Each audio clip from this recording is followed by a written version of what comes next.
Hello hi everyone, আসসালামু আলাইকুম। সবাইকে ওয়েলকাম জানাচ্ছি আমাদের ভিডিও দেখার জন্য। আমরা এখন পড়াশোনা করছিলাম, দিয়ানার স্টাডি করছিলাম। Okay, let me show you what I'm up to. ওকে, আমি দেখাচ্ছি, দাঁড়াও। Okay, I'll show you guys. আমি দেখাবো আমি দেখাই We're দেবো। doing okay. In like this one, so like 5. The আজকে চেষ্টা করেছি একটু ভিডিও করার, যতটুকু ভিডিও করেছি ততটুকুই শেয়ার দিব। আর তখন যখন ভিডিও করেছিলাম তখন কিন্তু আমি ইন্ট্রোটা দিতে পারিনি, তো ভাবলাম এখন ইন্ট্রো দিয়ে দেই। তো আজকে যে রান্না বান্না করেছি এই তো এইরকমই আমাদের ভিডিও, তো যা ভিডিও করেছি তাই শেয়ার দিব।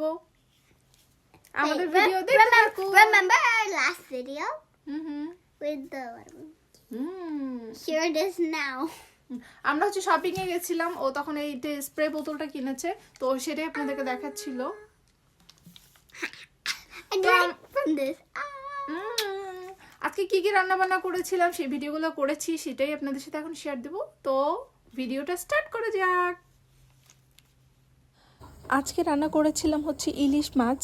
আমরা ইলিশ মাছটা বাঙালি দোকান থেকে কিনে নিয়ে এসেছিলাম। এই ইলিশ মাছটা জানি না কেমন জানি একটা অন্যরকম মানে টেস্ট ছিল, মানে আমাদের দেশের যে একটা ইলিশ মাছের অন্যরকম একটা টেস্ট হয়, স্মেল হয়। আমরা যখন তেল দিয়ে ভাজি, এই ভাজার সময় ইলিশ মাছের যে একটা সুন্দর ঘ্রাণ সৃষ্টি হয়, ওটা হচ্ছিলই না। খাওয়ার সময় আসলে বুঝতে পারলাম যে আসলে এটা মনে হয় ইলিশ মাছের খালাতো চাচাতো ভাই হবে। ইলিশ মাছের মতোই দেখতে, বাট টেস্টটা একটু কম ছিল। এটা অন্য মাছ না, এটা ইলিশই, বাট এটা টেস্টটা আমাদের বাংলাদেশি ইলিশের মতো না। ইলিশ মাছগুলো সরিষার তেলে দিয়ে জাস্ট এপির উপর হালকা করে একটু ভেজে নেব। ইলিশ মাছ আবার বেশি ভাজলে শক্ত হয়ে যায়। আর আজকের এই ইলিশ মাছগুলোকে পেঁয়াজ দিয়ে একটা ঝোল বানাবো।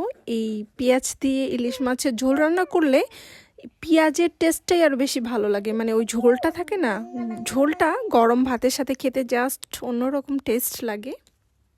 আজকের ওয়েদারটা যেহেতু একটু ভালো ছিল, তো ভাবলাম একটু বেশি বেশি করে রান্না করে রেখে দিই, যাতে নেক্সট 2-1 দিনের মধ্যে যদি বেশি ঠান্ডা হয় তাহলে সমস্যা না হয়। এই জন্য একটু মুরগির মাংস আমি রান্না করে রেখে দিলাম। আর এখানে ব্রোকলি রান্না করছি, আজকের ব্রোকলিও রান্না করব। দিয়ানা খুবই পছন্দ করে ব্রোকলি, তো ভাবলাম যে একটু মুরগির মাংসের সাথে ওকে ব্রোকলি ভাজি টাজি করে কিছু একটা করে দেবো, সেটা খাওয়াবো। কারণ ছোট মানুষ তো দেখা যায় যে মাছ তখন অত বেশি খেতে পারে না, কারণ কাঁটা থাকে, আমাকে বেছে বেছে খাওয়াতে হয়। জানো দিয়ে না, এখানে দাঁড়াও, এখানে দাঁড়াও, তোমাকে একটা জিনিস দেখা, এখানে যাও, আমি তোমাকে একটা জিনিস দেখাবো। Okay. জানো দিয়ানা, আমি যখন বাংলাদেশে ছিলাম একটা সিরিয়াল হতো, নাটক আর কি, শর্ট স্টোরি নাটক। I know that. I saw you watching it. হ্যাঁ, নাটক ছিল। ওই নাটকে যে মেইন ক্যারেক্টার ছিল, ওটা তোমার মতো বেবি ছিল, নাম ছিল ভূতু।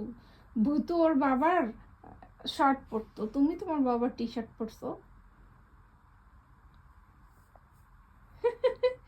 লাইক আ ভূতু, ভূতু দিয়ানা, ভূতু দিয়ানা, টা না না না না না না, টা না না না না না না। Yeah. This is not Bubba's.